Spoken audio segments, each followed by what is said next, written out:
Nadagdagan pa ang bilang ng naiulat na nasawit na apektuhan dahil sa pinagsamang epekto ng hanging habagat at bagyong Ferdy at Henera. Narito ang balita ni Carla Villana.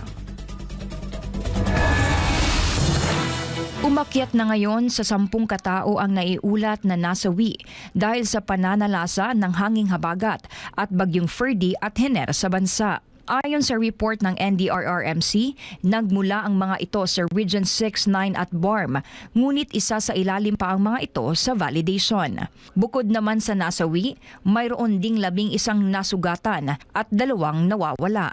Sa kabilang banda, lumobo pa sa higit kalahating milyong individual ang naaapektuhan ng masamang panahon. Pinakamaraming naaapektuhang populasyon sa Region 6 na sinundan ng Region 5 at BARM. Nakapagtala rin ang NDRRMC ng higit 45,000 individual na kasalukuyang namamalagi sa mga evacuation center. Samantala, dahil sa pananalasa ng habagat at bagyo, nasa higit 600 kabahayan ang nasira, kung saan halos 100 dito ay totally damaged. Patuloy namang nangangalap ng datos ang ahensya sa inisyal na halaga ng pinsala sa sektor ng agrikultura at infrastruktura.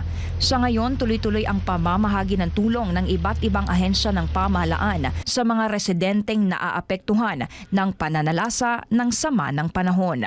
Para sa Diyos at Pilipinas Kumahal, Carla Abellana, SMNI News.